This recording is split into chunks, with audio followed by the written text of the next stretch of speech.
कार्यकारिणी सदस्या सुद्धा आहेत आणि कीर्ती महाविद्यालयात प्राध्यापिका सुद्धा आहेत मराठीच्या. मी विनंती करतो प्रतिभा विश्वास यांना की त्यांनी विश्वास नांगरे पाटील सरांची ओळख करून द्यावी. धन्यवाद. नमस्कार. काही व्यक्ती आपल्या आयुष्यात फक्त माणूस म्हणून येत नाहीत, त्या प्रेरणा बनून येतात. अंधारात वाट सुटलेल्या समाजासाठी त्या स्वतः दीपस्तंभ बनतात आणि अशाच तेजस्वी व्यक्तिमत्वाचं नाव म्हणजे विश्वास नांगरे पाटील. अतिशय साध्या शेतकरी कुटुंबात जन्म, घरची परिस्थिती बेताची, पण डोळ्यात मोठी स्वप्न आणि मनात जिद्दीच्या ज्वाला. APJ अब्दुल कलाम म्हणतात, स्वप्न ती नसतात जी झोपेत दिसतात, स्वप्न ती असतात जी आपल्याला झोपू देत नाहीत. आणि ही स्वप्न घेऊन त्यांनी अथक परिश्रम, चिकाटी आणि आत्मविश्वासाच्या जोरावर वयाच्या 23व्या वर्षी UPSC सारखी अतिशय कठीण परीक्षा उत्तीर्ण केली आणि IPS अधिकारी म्हणून महाराष्ट्राची मान उंचावली. पण त्यांचं यश फक्त स्वतःपुरतं नव्हतं, ते हजारो तरुणांचे स्वप्न बनले. ग्रामीण विद्यार्थ्यांनाही अधिकारी होता येतं, मराठी मुलांनीही मोठी स्वप्न पाहावीत यासाठी त्यांनी व्याख्यानं, मार्गदर्शन आणि प्रेरणादायी भाषणं ते आजही देत आहेत. ते अधिकारी नाहीत तर ते तरुणांच्या गळ्यातील ताईतच झालेले आहेत. अनेकांसाठी प्रेरणेचा दीपस्तंभ आहेत. महाराष्ट्रातील सर्वच जिल्ह्यामध्ये त्यांनी विविध पदावरून सेवा दिलेली आहे. एक डेअरडेव्हिल पोलीस अधिकारी ही प्रतिमा त्यांनी त्यांच्या कार्यशैलीतनं तयार झालेली केलेली आहे. आणि असं ज्वलंत उदाहरण आपल्याला सगळ्यांना माहिती आहे की ती 26 अकराची काळरात्र, ज्या वेळेला मुंबई दहशतवाद्यांवर थरथरत होती. मृत्यूला आलिंगन देणारे निधड्या छातीचे विश्वास नांगरे पाटील आता सर्वांना ज्ञात आहेत. भीतीवरती मात करणारा तो खरा वीर या शौर्यासाठी त्यांना राष्ट्रपती शौर्य पदक देखील मिळालं.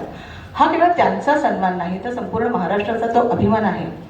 महिला सुरक्षेसाठी त्यांनी निर्भया पथक, तरुण विद्यार्थ्यांसाठी युथ पार्लमेंट, रेड पार्टी यासारख्या गुन्हेगारीवरती कठोर कारवाई.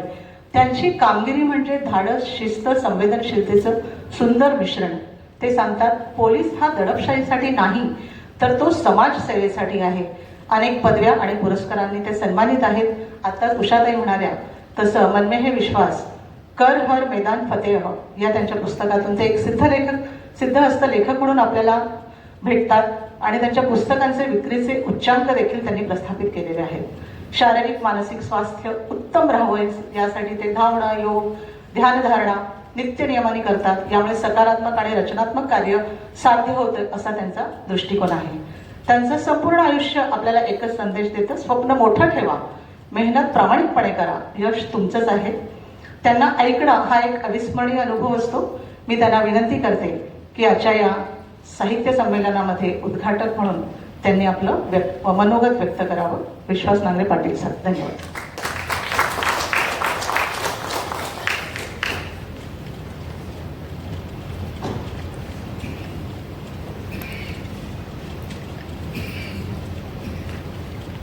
मुंबई मराठी साहित्य संघाच्या अतिशय देखण्या वास्तूमध्ये आज 48वं महानगर मराठी साहित्य संमेलन आयोजित करण्यात आलेलं आहे. या संमेलनाचे अध्यक्ष आपल्या सगळ्यांचे आवडते माननीय सचिन गोस्वामी, ज्येष्ठ लेखिका आणि या संमेलनाच्या स्वागताध्यक्ष प्राध्यापक उषा तांबे मॅडम, सन्माननीय डॉक्टर उज्ज्वला मेहेंदळे, डॉक्टर अश्विनी भालेराव गांधी, स्वामीराज प्रकाशनाचे श्री रजनीश राणे, श्री आनंद बिर्जे, प्राध्यापिका प्रतिभा सराफ, ज्यांनी माझी ओळख करून दिली त्या आदरणीय प्रतिभा विश्वास मॅडम, या कार्यक्रमाचे सूत्रसंचालक श्री गणेश आचवल, उपस्थित सर्व मान्यवर, बंधू आणि भगिनींनो, हा एक आगळा वेगळा कार्यक्रम आहे आणि मी एक पोलीस अधिकारी आहे. हमू शिंदे यांनी एक छान पोलिसांबद्दल कविता लिहिलेली आहे. तोही माणूस असतो जाणत नाही कुणी, ज्याचे असावे ऋणी तो शिव्या शापाचा धनी. आपलं मानत नाहीत लोक, धर्मगुरू देखील उगारतात उगाचच फोक सिनेमे, काळासारखे हात धुवून मागे, बातम्या विणत बसतात बदनामीचेच धागे. तो न्यायालयाचा नावडता, सरकारी पक्षाचा पडता, वाऱ्यावर सोडून दिलेले पतंग. त्यानं डॉक्टर असावं, वकील असावं, मुत्सद्दी असावं, सैनिक असावं, शिक्षक असावं, बरंच काही असावं, मात्र जेवढ्याच तेवढा त्याचा पगार, पोलीस म्हणजे रोजंदारीचा वेठ बिगार. आणि असा पोलीस खात्यातला अधिकारी लेखणी ज्यावेळेला हातात घेतो आणि त्याचे अनुभव, त्याचे विचार, कडू गोड आठवणी कागदावर उतरतो, त्यावेळेला अशा एखाद्या खूप देखण्या, सुंदर कार्यक्रमाचं निमंत्रण त्याला येतं. त्यामुळे मी मला स्वतःला भाग्यवान समजतो की इतक्या चांगल्या साहित्यिकाच्या मांदियाळ्यामध्ये मला बसण्याचा आज योग आला. मी 2 पुस्तकं लिहिलेली आहेत. पहिलं पुस्तक मन में है विश्वास, ज्यावेळेला मी कोल्हापूरचा आयजी म्हणून काम करत होतो त्यावेळेला मला थोडा वेळ मिळाला आणि तो ग्रामीण भागातल्या मुलाचा IPS पर्यंतचा प्रवास. आणि दुसरं पुस्तक कर हर मैदान फतेह, दोन्हीची टायटल्स मी हिंदी दिलेत, पुस्तकं मराठी असली तरी. तो म्हणजे एक ग्रामीण युवक ट्रेनिंगमुळं, प्रशिक्षणामुळं मध्ये लाल बहादूर शास्त्री राष्ट्रीय प्रशासकीय अकॅडमी मसुरीतली असो किंवा सरदार वल्लभभाई पटेल राष्ट्रीय पोलीस अकॅदमी हैदराबादची असो, तिथल्या प्रशिक्षणातून माझ्यात कसे बदल झाले, युवकांना युवतींना समोर ठेवून त्यांना प्रोत्साहित करण्यासाठी ही पुस्तक लिहिली. कारण मला माझी नेमणूक ज्या ज्या ठिकाणी झाली त्या ठिकाणी मी विद्यार्थिनींना या परीक्षेबद्दल माहिती देण्यासाठी थोडं करिअरच्या वाटा कशा चोखाळायला पाहिजे त्या अनुषंगानं मार्गदर्शन करत राहिलो. आणि त्यांची इच्छा होती की मी काहीतरी लिहावं म्हणून मी लिहिलं. पण हा जो साहित्य निर्मितीतला आनंद आहे तो दुसऱ्या कशातही मिळत नाही. जसं आईला आपलं बाळ ज्यावेळेला येतं पृथ्वी तलावरती तो आनंद मिळतो, तसंच एखादं पुस्तक किंवा साहित्यकृती निर्माण झाली की तो आनंद मिळत असतो. त्यामुळे ही जी मांदियाळी आहे ती सर्जनशील जगातली अतिशय उत्कृष्ट मंडळी या ठिकाणी आहे. उषा तांबे मॅडमचे पुत्र श्री मिलिंद तांबे हे खूप मोठे सायंटिस्ट आहेत आणि नॅशनल पोलीस अकॅडमीमध्ये ते आलेले होते आणि त्यांनी खूप AIच्या माध्यमातून होकारात्मक आणि रचनात्मक वापर त्याचा कसा होईल याचा ते अभ्यास करत असतात. आणि साऊथ अमेरिका, आफ्रिका, आपल्या देशात अनेक रचनात्मक प्रयोग त्यांनी केलेले आहेत. त्यांचाही माझा जुना परिचय आहे.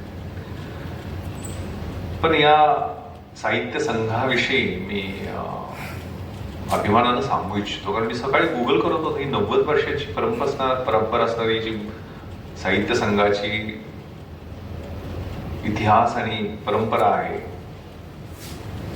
ती खूपच प्रफुल्लित करणारी आहे.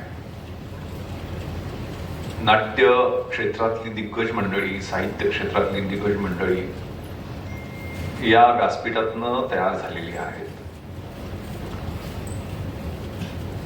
देणाऱ्याने देत जावे, घेणाऱ्याने घेत जावे. हिरव्या पिवळ्या माळावरून हिरवी पिरवी शाल घ्यावी, सह्याद्रीच्या कड्याकडून छातीसाठी ढाल घ्यावी. वेड्यापिशा ढगांकडून वेडेपिशे आकार घ्यावे आणि रक्तामधल्या प्रश्नांसाठी पृथ्वीकडून होकार घ्यावे. देणाऱ्याने देत जावे, घेणाऱ्याने घेत जावे, घेता घेता एक दिवस देणाऱ्याचे हात घ्यावे. ही परंपरा ना भालेराव सरांनी त्यावेळेला ते स्थापना केली, स्वतःच्या घरामध्ये स्थापना केली आणि ते रोपटं आज वटवृक्षामध्ये परावर्तित झालेलं आहे. निश्चित म्हणजे मी आज सकाळी लोकसत्ता वाचत होतो आणि त्यातले एडिटोरियल संपादकीय वाचत होतो त्यावेळेला मला धक्का बसला. अफीम पासून ऍप पर्यंत आर्थिक पाहणीचा रिपोर्ट बजेटच्या अगोदर जो येतो तो आता प्रसिद्ध झालेला आहे. त्यात चिंता व्यक्त केलेली आहे की जी जनरेशन आपली आहे ती डिजिटल युगामध्ये किती या ऍप आणि या स्क्रीन टाइमच्या आहारी गेलेले स्क्रोल करण्याचा जो प्रकार आहे ज्यातनं हार्मोन्स इकडून तिकडं तिकडून इकडं जम्प करत असतात. डोपामाइनचा जो अतिरेक होतो आणि त्यातनं मानसिक विकार कसे घडतायत आणि ही जनरेशन किती उत्पादकक्षम राहील या संदर्भात आर्थिक पाहणीचे मुख्य सल्लागार त्यांनी ती चिंता व्यक्त केलेली आहे. त्याच्या शेजारीच मायकल कार्नेलोच्या एका पुस्तकाचा परिचय मी वाचत होतो. ती ऍक्च्युअली एक कादंबरी आहे. 14 वर्षाच्या मुलानं अमेरिकेत आत्महत्या केली आणि त्याच्या आईनं त्या गुगल कंपनीवरती खटला दाखल केला.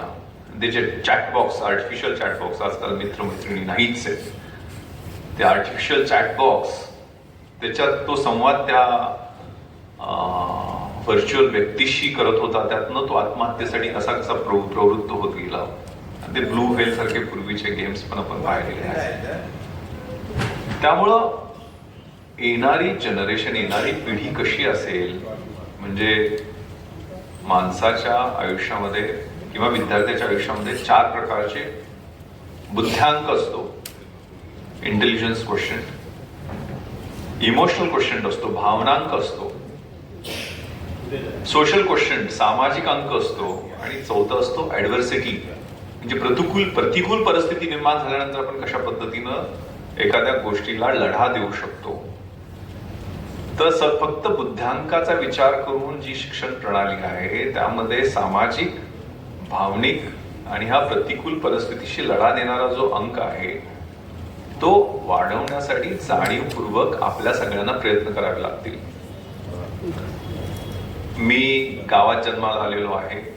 माझ्या घरात 35-36 लोक, काका काकी, सुट्ट्यांच्या वेळेला तर सगळ्या आत्या, 5 आत्या, 5 मामा, 3 मावशा, असा मोठा परिवार ना आपला. किती मोठी अशी एकत्र कुटुंब पद्धती होती. मुंबईमध्ये 1993ला पत्र्याची पेटी घेऊन आलेलो होतो. त्यात काही पुस्तकं होती, पण भरपूर सारी स्वप्न होते. पण इथलं जे विश्व पाहिलं ते वेगळं होतं. राहायची सोय आमदार निवासामध्ये झालेली होती. स्वप्न तर IAS IPS बनण्याची होती, पण संध्याकाळी प्रचंड असा फ्रस्ट्रेशन यायचं. त्याला समुद्र किनाऱ्यावर जाऊन अश्रू ढाळायचो. पण मग ताकद याच कथा, कविता, नाटकं, कादंबरी द्यायच्या. वाचायचो ना.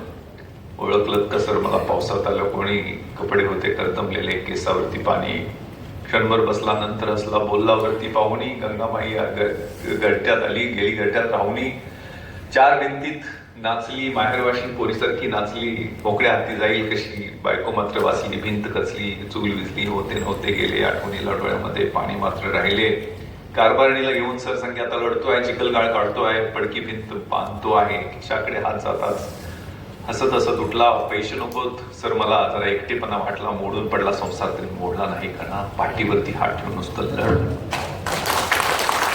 लढण्याची प्रेरणा, संघर्ष करण्याची प्रेरणा ही या पुस्तकातनं मिळत गेली हो. हे कंपॅनियन होते. आता 30 सेकंदांचा आमचा अटेन्शन स्पॅन आहे. ती आमची नवीन पिढी त्या मोबाईलच्या जंजाळात 5-5, 6-6 तास त्या स्क्रोलिंग मध्ये अडकलेली आहे. आणि एकदा आनंदाचा काहीतरी विषय असतो आणि नंतर लगेच काहीतरी फ्रस्ट्रेशनचा विषय असतो, दुःखाचा प्रसंग येतो, ते किती जम्प करत जातात ते हॉर्मोन्स. त्या पिढीचे जे मानसिक प्रॉब्लेम आहेत, मानसिक प्रश्न आहेत, ते हाताळणं आजकाल आपल्या सगळ्यांना खूप गरजेचं आहे. सगळी ज्येष्ठ मंडळी आहे, कारण आजकाल आजी आजोबा सुद्धा त्यांना वैयक्तिक जीवन पाहिजे असतं. मी एक 20-25 वर्षापूर्वी आलो त्यावेळेला वेगळे प्रश्न होते, आता वेगळे प्रश्न आहेत. गावाकडचं घर विकायचं, मुंबई पुण्यात 1 रूम 2 रूम किचनचा फ्लॅट घ्यायचा, त्यात washing machine, microwave, computers, fridge, सगळ्यांना जागा असते, पण म्हाताऱ्या आई वडिलांना पण जागा नसते. त्यांना कुठेतरी आम्हाला वृद्धाश्रमात पाठवावं लागतं, अशी परिस्थिती आहे. ती सिमेंट कॉन्क्रीटच्या जंगलातली कल्पना वेगळी आहे आणि गावाकडे गेल्यानंतर तो आनंद, ती म्हणजे आज त्या एडिटोरियल मध्येच लिहिलेलं आहे, मला वाटतं खूप मोठ्या एका फिलॉसॉफर्स वाक्य लिहिलेलं आहे की पूर्ण गाव लागतं एखाद्या मुलाचं अपब्रिंगिंग, त्याचं पालन पोषण करताना, त्याच्यावर संस्कार देत असताना पूर्ण गावाची आवश्यकता आहे. आणि आपली परंपरा जी साहित्याची आहे, 1000 वर्षांची परंपरा आहे. म्हणजे माहीम भटांनी चक्रधर स्वामींचं लीळा चरित्र हे चरित्र लिहिलं. तिथून मग सगळ्यात मोठा ग्रंथ आपल्याला ज्ञानेश्वर माऊली. त्याच्यात पूर्ण तो ग्रंथ केल्यानंतर ते काय निरूपणच आहे ना, संस्कृत गीतेचं मराठीत निरूपण, त्यावेळेच्या प्राकृत मराठीत निरूपण म्हणजे ज्ञानेश्वरी. आणि ते पूर्ण झाल्यानंतर ज्ञानेश्वर माऊली काय मागतात परमेश्वराकडं? आता विश्वात्मके देवे दोषोनी मज द्यावे. काय स्वतःसाठी काही मागत नाहीत, माझा 7-12 एवढा मोठा करा, काय नाही. ते मागतात काय? खडांची व्यंकटी सांडो तया सत्कर्मी रती वाढो, भूता परस्परे पडो, मैत्रीश वांचे दुरितांचे तिमिर जावो, जो जे वांचिलो तो लाहो प्राणी जात. म्हणजे ज्याला जे पाहिजे ते मिळवतंय, तो जो सत्सद विवेकाचा सूर्य आहे तो सगळ्यांना दिसू दे, सगळ्यांचं भलं व्हावं, प्राणी मात्रांचं पण भलं व्हावं. ही जी विश्वबंधुत्वाची संकल्पना आम्हाला 13व्या शतकामध्ये ती शिकवण मिळालेली आहे. स्वातंत्र्य लढ्यातलं योगदान म्हणी धीर तरी शोकावरी जननी भेटेन 9 महिन्यांनी. मी आता असं राजगुरू फासावर चाललेले ते म्हणतात की शोक आवर धीर धर, अजून 9 महिन्यांनी पुन्हा मी तुझ्या पुढात जन्म घेणार. असा प्रेरक इतिहास, संत पंत तंत म्हणजे ही जी वेगवेगळी परंपरा, वारकरी संप्रदायातली परंपरा, पंडितांची आमची परंपरा, शाहिरांची परंपरा, कथा, कविता, नाटकं, इतिहास, या सगळा जो आहे प्रेरक इतिहास आहे. पण आमच्या नवीन पिढीला तो समज, म्हणून मी गोस्वामी साहेबांना म्हणत होतो की आपण जेवढे आहेत तेवढेच प्रेक्षकगृहात लोक आलेले आहेत. कारण नवीन पिढीला आपण हे कसं पोहोचवता येईल यासाठी सगळ्यांनी प्रयत्न केले पाहिजेत. हा प्रयत्न खूप महत्वाचा आहे. आणि हे महानगरातले प्रश्न, लोकलची थीम आहे. म्हणजे पिपात मेले ओल्या उंदीर, माना पडल्या मुरगळल्यावी, बासिम मर्ढेकरांच्या त्या कवितेच्या ओळी, गिरणगावातले प्रश्न, नारायण सुर्वेंचे लिखाण असेल, ते सुरेश भटांचे सरणावरती पडलो तेव्हा एवढेच कळले होते, मरणाने केली सुटका जगण्याने छळले होते. हे सगळं जे आहे ना ते आतून भिजलो जरी आज मी, हा माझा अंत नाही, पेटेन पुन्हा नव्याने, हे सामर्थ्य नाशवंत नाही, छाटले जरी पंख माझे पुन्हा उडेन मी, अडवू शकेल मजला अजूनशी भिंत नाही, माझी झोपडी जाळण्याचे झालेत कैक कावे, जळेल झोपडी ती आग ज्वलंत नाही, येतील वादळे खेटेल तुफान तरी वाट चालतो मी, अडथळ्यांना भिवून अडखळणे पावलांना पसंत नाही. तर ह्या प्रेरणा देणाऱ्या ज्या गोष्टी आहेत ना, तो पिंड वेगळा. सचिन गोस्वामी सर तुम्हाला विनोदाचं पिंड सांगतील. हे सगळं जे आहे ना ते अद्भुत आहे.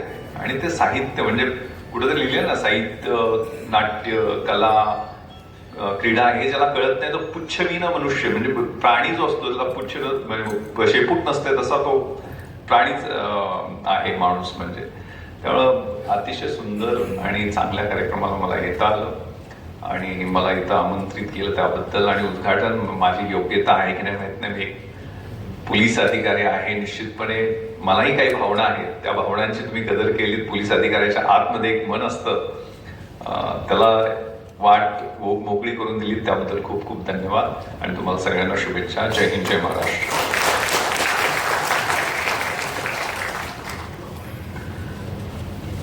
प्रेक्षकांनी थोडं पुढे येऊन बसा विनंती करतो. सर, काय बोलू असा प्रश्न पडलेला आहे, कारण हे आमचं भाग्य आहे की आपले विचार आज आम्हाला या व्यासपीठावर ऐकायला मिळत आहेत.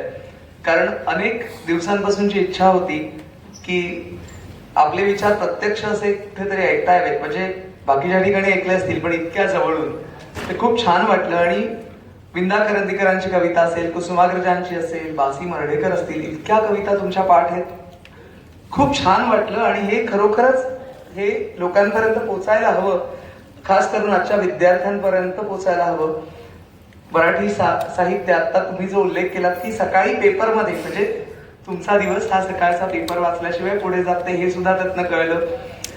खूप म्हणजे एक एक शब्द तो मी असा साठवून ठेवतोय. आणि आता निश्चितपणे जेव्हा मी कधी विद्यार्थ्यांना शिकवायला पुन्हा कॉलेजला जाईन सोमवारी, तेव्हा मी हे सांगणार की तुम्ही आज जे काही सांगितलं ते, कारण तुम्ही तरुणांचे आदर्श आहात. खूप छान वाटलं. मी सुद्धा इथे आभार व्यक्त करतो तुमच्यासाठी, कृतज्ञता व्यक्त करतो. आणि पुन्हा एकदा प्राध्यापिका प्रतिभा विश्वास यांना सांगतो की माननीय सचिन गोस्वामी यांची ओळख त्यांनी करून द्यावी. नमस्कार. माणसाला आयुष्यात सगळ्यात जास्त कशाची गरज असते, ती म्हणजे हसू, आनंद, हलकं फुलकं जगणं. आणि हा आनंद घराघरात पोहोचवणारं एकच नाव म्हणजे हास्य जत्रेचे दिग्दर्शक सचिन गोस्वामी. 2018 पासूनची ही मालिका आजतागायत रसिकांच्या हृदयामध्ये स्थानापन्न आहे. हेच त्यातलं फार मोठं यश आहे. सचिन गोस्वामी यांनी फक्त मराठी प्रेक्षकांना विनोद दिला नाही, तर त्यांनी दिला तणावमुक्तीचा श्वास, हास्याचा उत्सव आणि मनोरंजनाचा सुंदर प्रवास. हास्य जत्रा या कार्यक्रमातून त्यांनी असंख्य कलाकारांना व्यासपीठ दिलं, नवोदितांना संधी दिली आणि मला विशेष अभिमानाची गोष्ट वाटते की माझा विद्यार्थी रोहित माने आणि पृथ्वी प्रताप यांना आपण संधी दिलेली आहे. की रोहित मला कधीच वाटलं नाही की तो इतका चांगला कलाकार आहे, पण एखादा हिरे पारखी असतो आणि तो बरोबर त्यातला कस काढतो. तसे आपले आजचे हे प्रमुख अध्यक्ष जे आहेत आपल्या संमेलनाचे, आणि अशा रीतीने त्यांनी प्रेक्षकांना पोट धरून हसायला लावणारं निरागस असं मनोरंजन दिलेलं आहे. त्यांच्या दिग्दर्शनात एक वेगळेपण आहे, निखळ विनोद, स्वच्छ विनोद आणि कौटुंबिक विनोद. पण अर्थात रसिक प्रेक्षक त्यांची एवढाच परिचय आपल्याला माहीत नाही असं नाही आहे की त्यांनी इतर अनेक उल्लेखनीय कामं केलेली आहे. 2025 मध्ये त्यांचा गुलकंद हा चित्रपट आलेला होता, त्यांनी खूप चांगलं म्हणजे प्रसिद्धीच्या धुतात तो आला. 2011 मध्ये त्यांनी चित्रपट मस्त चाललंय आमचं, त्याचप्रमाणे एक डाव भूताचा हे नाटक, तसेच कॉमेडीची बुलेट ट्रेन, फू बाई फू, खुपते तिथे गुप्ते, कोण होईल मराठी करोडपती, तुझं माझं स्वप्न, पोस्ट ऑफिस उघडं आहे, अशा अनेक दूरदर्शन कार्यक्रमांमधून अगदी दिग्दर्शन केलेलं आहे. ते स्वतःही एक उत्तम कलाकारही आहेत. आतापर्यंत त्यांनी 10 मराठी नाटकांचं, 27 दूरदर्शन कार्यक्रमांचं, 1 वेब सिरीजचं आणि 4 मराठी चित्रपटांचं दिग्दर्शन केलेलं आहे. तर असे हे अष्टपैलू व्यक्तिमत्वाचे सचिन गोस्वामी, आपल्याला मी विनंती करते की आपण आमच्या सर्व रसिक प्रेक्षकांशी संवाद साधावा. धन्यवाद.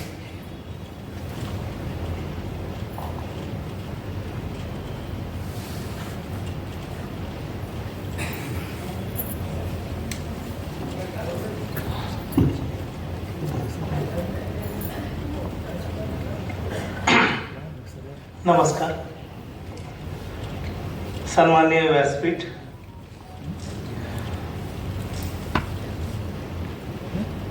सन्माननीय विश्वास नागरे पाटील सर, सन्माननीय डॉक्टर उज्ज्वला मेहेंदळे, माननीय रजनीश राणेजी,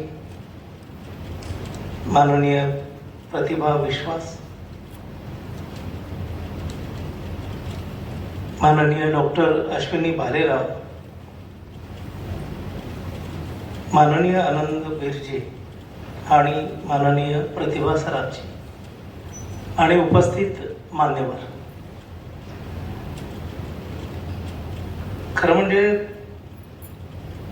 आज एवढ्या मोठ्या व्यासपीठावर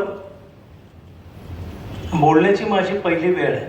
मुळात मी काय उत्तम वक्ता नाही आहे आणि विश्वासजींच्या इतक्या मंत्रमुग्ध करणाऱ्या भाषणानंतर लगेचच आपण जाणं म्हणजे दडपण स्वाभाविक आहे. म्हणजे अगदी विनोदाच्या भाषेत सांगायचं तर मोहम्मद रफीचं गाणं ऐकल्या ऐकल्या कोणाला तरी काचा बदाम म्हणायला उभं करण्यासारखं आहे. पण ही सगळी जी योजना आहे ही प्रतिभा सराफ मॅडमनी योजलेली आहे. ज्यावेळी मला पहिल्यांदा फोन आला की मुंबई मराठी साहित्य संघ आणि स्वामीराज प्रकाशन यांच्या संयुक्त विद्यमाने 48वं महानगरी मराठी साहित्य संमेलन होत आहे, आपण याल का? मी म्हटलं निश्चित येईल, मला आवडेल. त्यानिमित्तानं काही कवी, साहित्यिक यांचा सहवास लाभेल, दिवस उत्तम जाईल, काहीतरी आपल्याला समृद्ध होण्यासाठी एक छान ऊर्जा मिळेल. त्यानंतर त्या म्हणाले की संमेलनाध्यक्ष म्हणून तुम्ही याल का? मला खरं म्हणजे हे सरप्राईज होतं एका अर्थाने, कारण मी संमेलनाध्यक्ष का व्हावं? म्हणजे त्यासाठी जे काही नेहमीचे नियम असतात की तो त्या क्षेत्रातला कोणीतरी मान्यवर असला पाहिजे, तर त्याऐवजी मला का इथे बोलवलं? त्यांना मी म्हटलं, अहो मला तुमचा काहीतरी गैरसमज होतो, तुम्ही सचिन मोटेंना फोन करायचा होता कारण ते नाटककार आहेत. ते म्हणाले नाही नाही तुमच्याशीच बोलते मी आणि आमच्या समितीने ठरवलंय की तुम्ही याल. आता बऱ्याचदा गोंधळ काय होतो, माझे पांढरे केस आणि एकूण व्यक्तिमत्व पाहून लोकांना मी साहित्यिक वाटतो. पण मी साहित्यिक आहे की नाही मला माहिती नाही, पण मी साहित्याचा वाहक मात्र आहे. आणि त्यानंतर त्यांनी सांगितलं की आपली आजची जी काही नेपथ्य रचना आहे किंवा आपण लोकल ट्रेनला हे आजचा दिवस त्यांच्या सन्मानार्थ साजरा करतो. मग मी म्हटलं चला हरकत नाही का, वाहन यंत्रणेच्या संमेलनाचा अध्यक्ष एक साहित्याचा वाहक आहे. या टाळ्या वाजवण्यासारखं काही नाही हे मी मला समजवलं, कारण कुठलंही पद घेताना एक धाडस बांधावं लागतं ना, नाहीतर तो निलाजरेपणा होतो.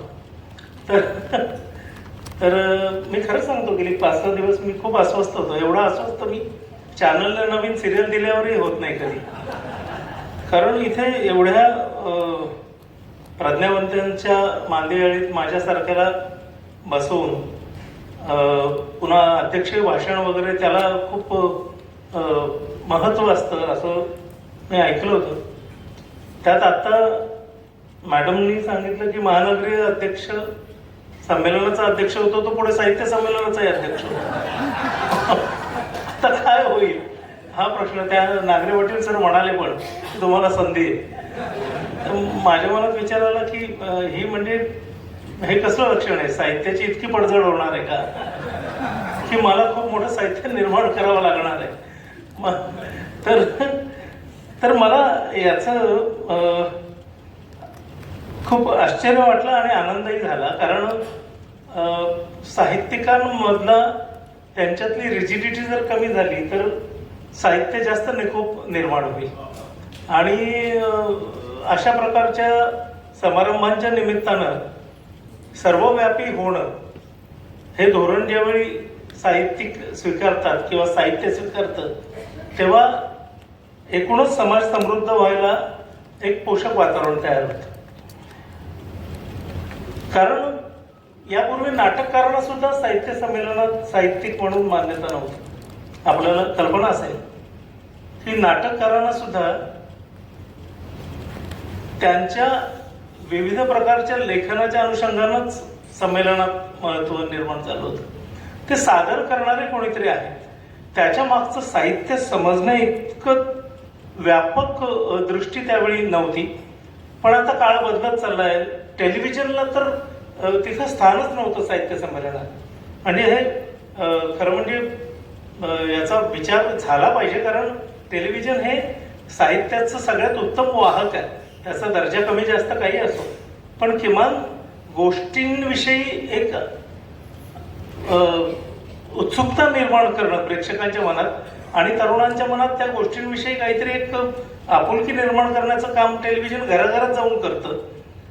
कारण पूर्वीच्या काळी ज्यावेळी रंजनाची माध्यमं मर्यादित होती त्यावेळी वाचन आणि श्रवण म्हणजे आकाशवाणीच्या माध्यमातून काही गोष्टी ऐकणं असा एक आपल्या पुढे स्रोत होता आणि त्यामुळे वाचनाकडे कल खूप होता. आणि त्यावेळची एकूण जगण्याची पद्धती, जगण्यातलं स्थैर्य, ठहराव ज्याला आपण म्हणतो, ते जास्त होतं आणि वाचनाकडे कल जास्त होता सगळ्या त्या पिढीचाच. पण आता वेगवेगळी माध्यमं आल्यानंतर वाचनाकडचा कल बदलला आणि आता बघण्याकडे आणि ऐकण्याकडे एकूणच सगळ्यांचं कल. आता सरांनी जे सांगितलं की सगळी तरुण पिढी आता मोबाईलच्या आहारी गेली, तर अशा वेळी आमच्यासारख्या वाहकांचा मला वाटतं साहित्याला खूप महत्वाचा आधार ठरणार आहे. आणि या निमित्तानं काही गोष्टी किंवा काही विचार माझ्या मनात आले की साहित्याची जी मांडणी आपली होते, जी पुस्तक रूपाने होते, त्याच्यात आता काही बदल करण्याची वेळ आली आहे. कारण वाचनासाठी जर आपल्या पुढील पिढीकडे वेळ नसेल तर साहित्य त्यांच्यापर्यंत पोहोचवण्यासाठी आपण वेगवेगळं काय करू शकतो. कारण तुम्हाला तर आश्चर्य वाटेल ऐकून की जसं क्रिकेटमध्ये बदल झाले, 5 दिवसीय, 1 दिवस आणि 2020 अशा स्वरूपात ते सगळं असं छोटं छोटं होत गेलं. तसं मालिका, नाटकं यांचाही काळ आता छोटा छोटा होत चालला आहे. 25 मिनिटाची जी पर एपिसोडिक मालिका होती ती आता नवीन माध्यमात 1.5 मिनिटावर आली. म्हणजे आता व्हर्टिकल्स नावाचा एक प्रकार, मोबाईलवरची मालिका असा एक प्रकार आता नुकताच सुरू झालाय. आणि तुम्हाला आश्चर्य वाटेल की त्याला प्रचंड प्रतिसाद आहे. म्हणजे आताच्या पिढीला टेलिव्हिजनवर 20-25 मिनिटं एक कथानक पाहण्याचाही तो संयम राहिलेला नाही, तेवढा धीर नाही. ते आता 1 ते 1.5 मिनिटात एक गोष्ट आम्हाला सांगा, आम्ही पुढचं काहीतरी पाहतो. तर अशा पद्धतीने 1.5 मिनिटाचा कंटेंट, ज्याला व्हर्टिकल कंटेंट असं म्हटलं जातं या भाषेत, ज्या गोष्टी आता टेलिव्हिजनच्या माध्यमातल्या मोबाईलवर शिफ्ट झाल्या. तर अशा परिवर्तनाच्या काळात आपण जे साहित्य निर्माण करतोय, जी समाजाच्या जडणघडणीसाठी अत्यंत महत्वाची गोष्ट आहे, तर तिला तरुणांपर्यंत पोहोचवण्यासाठी आपण काही वेगळे पर्याय याच्या बरोबरीने निवडू शकतो का, यावर आता अशा प्रकारच्या संमेलनातनं चिंतन होणं गरजेचं आहे असं मला वाटतं. तुम्हाला आश्चर्य वाटेल की पूर्वी नाटकं जी असायची ती जाहिरातींवर चालायची, त्यातल्या नटांच्या चेहऱ्यांवर चालायची, नाटककारावरच्या विश्वासावर चालायची, दिग्दर्शकाच्या कल्पकतेवर चालायची. आता नाटकं रील्सवर चालतात. आता त्या नाटकातले काही छोटे छोटे भाग रील्स म्हणून टाकले जातात आणि त्या उत्सुकतेने तरुण वर्ग त्या नाटकाकडे आता ओढला जायला लागला. म्हणजे सध्या नाटकाला उत्तम दिवस आहेत ते रील्समुळे. तर मला असं वाटतं की आता आपण साहित्य निर्मितीत अशा प्रकारच्या तंत्राचा काही आधार घ्यावा का? कारण सर म्हणाले त्याप्रमाणे खरंच आहे की तरुणांमध्ये स्थिरता नाहीये. 30-40 सेकंदाच्या वर ते एक गोष्ट पाहू शकत नाही. त्याच्यामुळे निर्माण होणारं मानसिक आरोग्याचे प्रश्न मोठे, हे सगळं खरं आहे. पण त्याच्याच बरोबरीने साहित्य पोहोचवण्यासाठी अशा प्रकारच्या तंत्राचा काही उपयोग होईल का, याच्यावरही आपण अशा प्रकारच्या संमेलनांमध्ये जर चिंतन केलं तर मला वाटतं साहित्य जास्त लोकांपर्यंत पोहोचू शकेल. स्टोरी टेल सारखी जी माध्यमं आहेत, जे ऍप्स आहेत, त्यातनं सलग गोष्ट ऐकण्याचं प्रमाण मोठं आहे. कारण आजकाल प्रवासात काहीतरी पाहायचंय लोकांना, म्हणूनच पॉडकास्ट वगैरे जास्त प्रसिद्ध झालेत की लोकांना कानात ते अडकवून 1 तासाचा प्रवास मार्गी लावायचा आहे. तर अशा वेळी हास्यजत्रेसारखे छोटे छोटे स्किट बघण्यातही लोक वेळ घालवत आहेत. ते त्यांनी पाहावेच अर्थात, पण त्याही बरोबरीने चांगला आशय असलेलं कथानक जर त्यांना ऐकायला मिळालं किंवा या माध्यमातून, स्टोरी टेलच्या माध्यमातून त्यांच्यापर्यंत पोहोचत गेलं, तर आपलं साहित्य, आपण साहित्यिकांनी समाजाचं जे काही चित्रण केलेलं आहे ते लोकांपर्यंत पोहोचण्याला मदत होईल. स्टोरी टेलचे ऍप्स आहेत, पण मला असं वाटतं की साहित्य संमेलनाच्या किंवा साहित्य परिषदेच्या निमित्तानं असं साहित्य परिषदेने काही ऍप्स काढावे.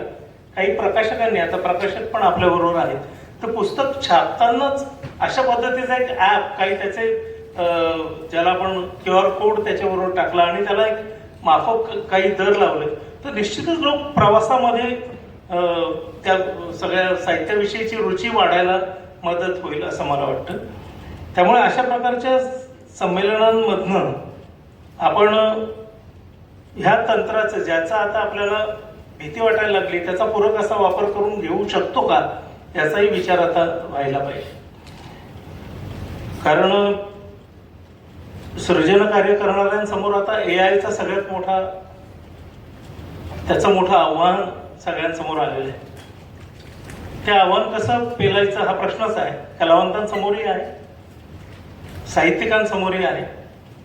कारण तुम्हाला आश्चर्य वाटेल, मी जे व्हर्टिकल सांगितले, हे व्हर्टिकल्स तर कोणी लिहित नाही.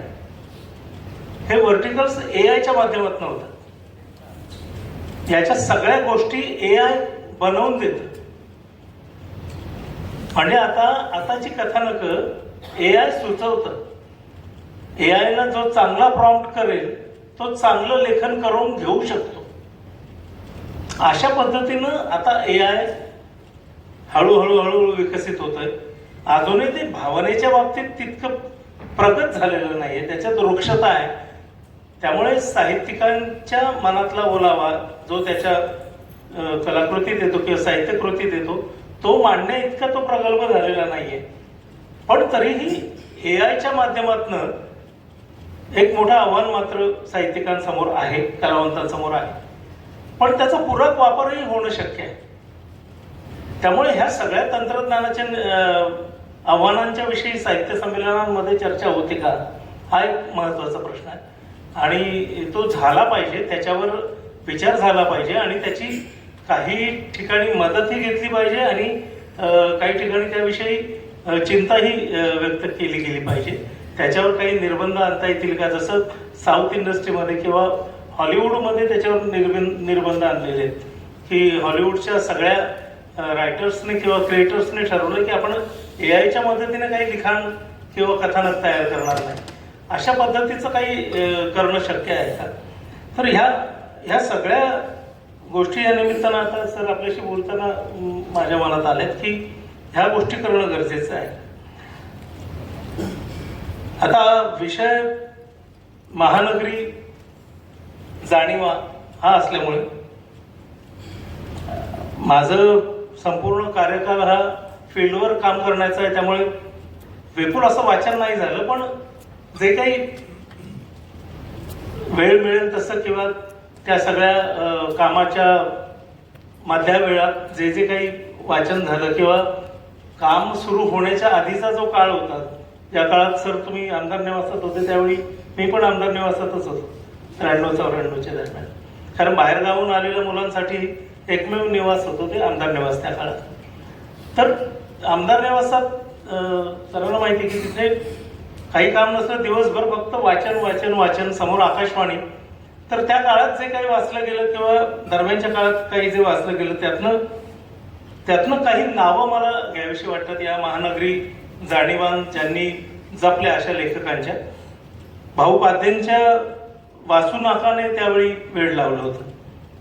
बेरोजगार भडंग तरुणांचं जगणं मांडणारं वासू नाका त्यावेळी त्या काळात आम्हाला खूप आकर्षित करायचं.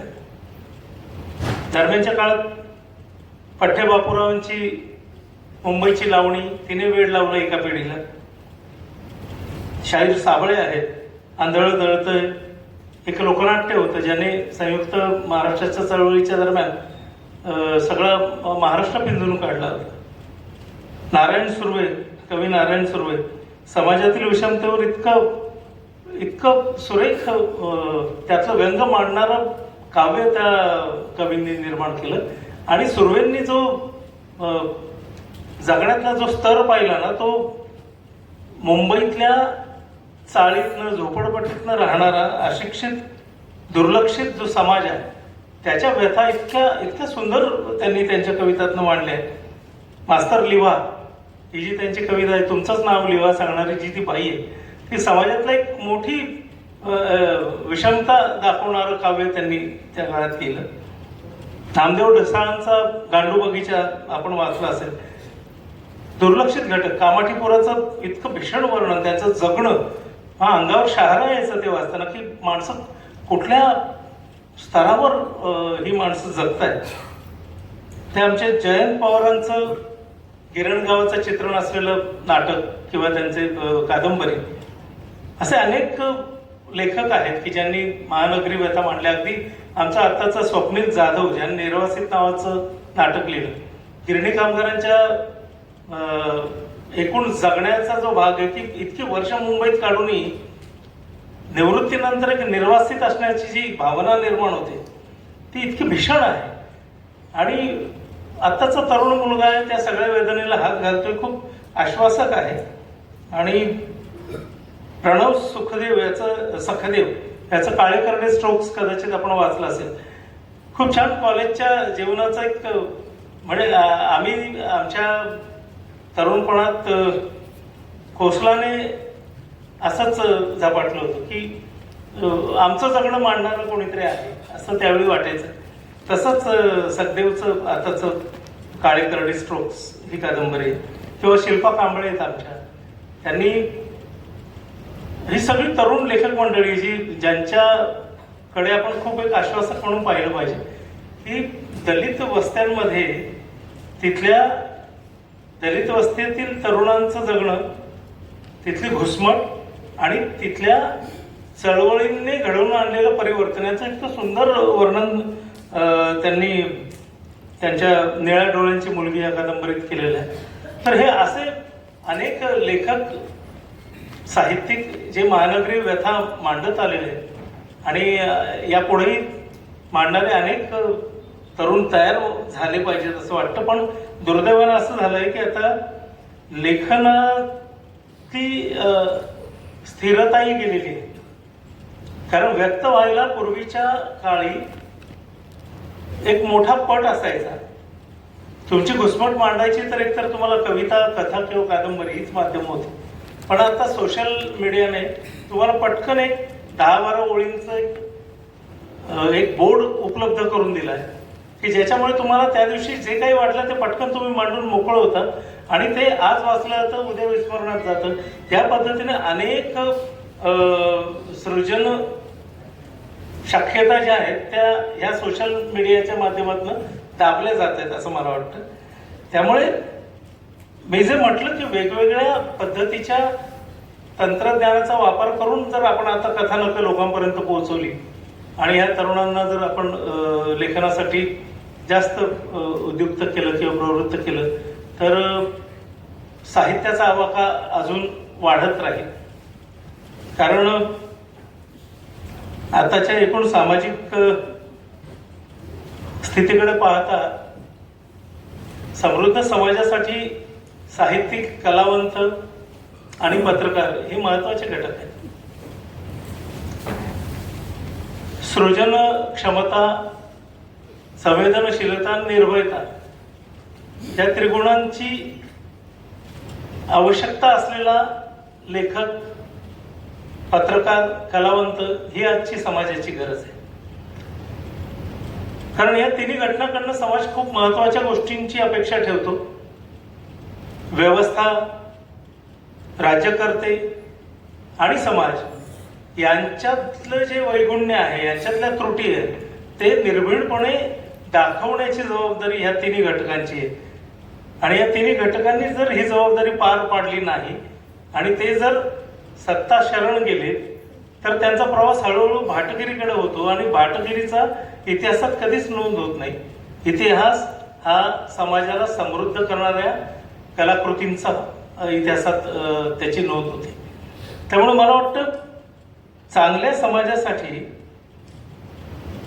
ही क्षमता असलेली ही मंडळी तयार होणं गरजेचं आहे. कारण सुचलेलं मांडणं किंवा साहित्यातलं दृकश्राव्य माध्यमातून प्रेक्षकांपर्यंत पोहोचवणं किंवा जे पाहिलंय ते बातमीच्या माध्यमातून सांगणं एवढंच काही साहित्यिक, कलावंत आणि पत्रकार यांचं कर्तव्य नाही.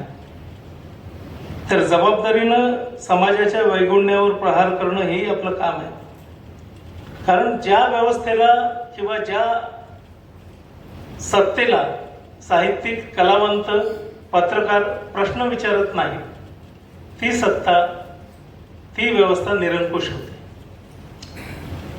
ज्या सत्तेला, ज्या व्यवस्थेला हे तीन घटक प्रश्न विचारतात त्यावेळी ती व्यवस्था, ते सत्ताधीश सावध होतात आणि प्रश्न निर्माणच होणार नाही अशी आदर्श परिस्थिती निर्माण करतात. त्यामुळे ह्या सगळ्या लोकशाहीच्या सबलीकरणासाठी साहित्यिकांची, कलावंतांची आणि पत्रकारांची महत्वाची जबाबदारी आहे आणि मला वाटतं आपण ती पार पाडली पाहिजे. ज्या समाजात मुक्तपणे साहित्य, मुक्तपणे कला, मुक्तपणे क्रीडा नांदते तो समाज निकोप असतो आणि निकोप समाजच लोकशाहीचं रक्षण करू शकतो आणि राष्ट्र समृद्ध करू शकतो. त्यामुळे मला वाटतं ही महत्वाची जबाबदारी आपल्यावर आहे आणि दुर्दैवानं आपण आपल्या पुढच्या पिढीला साहित्यिक होण्याची प्रेरणा पुरेशी देत नाही होत. म्हणजे आमच्या वेळी